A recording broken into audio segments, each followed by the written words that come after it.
la bienvenue. Donc, je me présente Reda Allael, le chef d'équipe de l'assistance technique locale du programme. Donc, le programme il est représenté par 2 assistances techniques. On a aussi la chance d'avoir Mme Hassina Maash, qui est experte permanente de l'assistance technique UAP, c'est l'assistance technique institutionnelle. Donc cette activité, bien qu'elle vient un peu d'une manière un peu tardive, mais elle est tout de même nécessaire et elle a tout à fait sa place dans le programme, et en termes aussi de renforcement des capacités des institutionnels, des institutions partenaires en termes de genre et développement.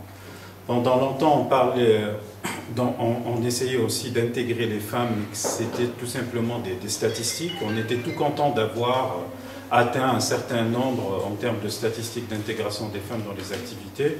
Mais ce qu'on souhaite à travers notre volonté d'apporter un peu de bon sens du genre dans notre programme, c'est d'aller au-delà de la simple intégration des femmes, mais c'est d'intégrer et d'assurer cette équité et l'équilibre entre les femmes et les hommes, et donner l'autonomie et la chance, un terme qui est cher aussi à Mme Bellal, c'est l'empowerment, aux femmes pour qu'elles puissent vraiment être capables de mener jusqu'à bout leur activité économique qu'on essaie un peu de développer en termes d'activité génératrice de revenus.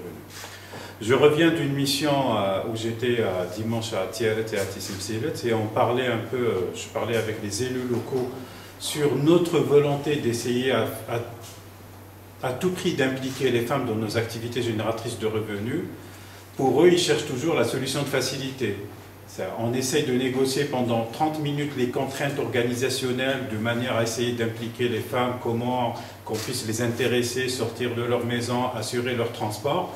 On parle pendant 30 minutes et après 30 minutes, ils me disent « Ah, bah, vous savez, et si on remplaçait le groupe, la population cible par des hommes plutôt, ça serait pas plus facile ?» Bon, là, on ne cherche pas la facilité. Donc là, c'est pas vraiment ce qu'on veut dans ce programme, bien au contraire. On aime relever les défis, c'est notre quotidien. Donc après, je continue à parler, donc non, là, on maintient, la population cible, c'est les femmes, on reste sur les femmes. On parlait, c'est une activité qu'on est en train de préparer à Tissimsilet sur l'élevage des poules fermières, l'aviculture fermière. On continue, je dis voilà, dans notre programme, on essaie toujours de prioriser les veuves et les femmes divorcées.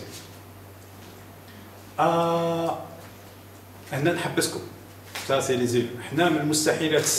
Une femme divorcée, elle sort de sa maison. Là, on dit, calmez-vous. Vous êtes d'accord que c'est vraiment cette catégorie qui a le plus besoin de ressources.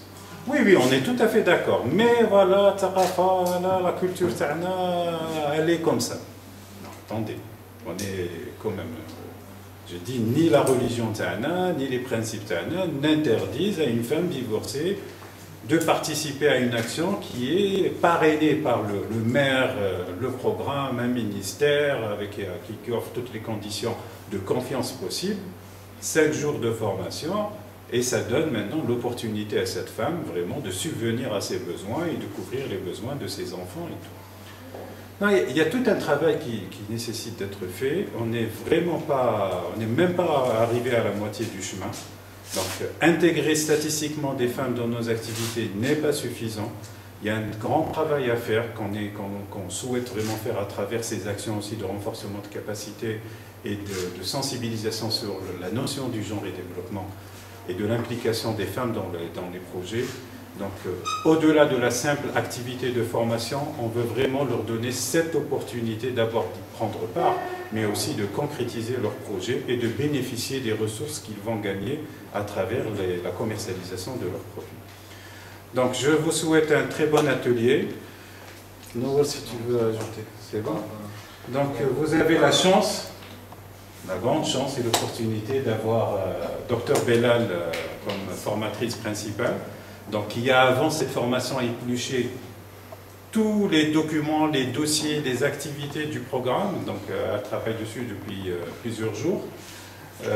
Elle est aussi assistée par Mme Amel Benzid qui l'accompagne et qui aura comme charge aussi de déployer cette formation à travers les 6 wilayas pilotes. Dans les 6 wilayas du programme, on aura la même formation qui va être déployée, mais on intégrera aussi 4 à 5 personnes de la société civile avec les institutionnels à travers les 6 wilayas.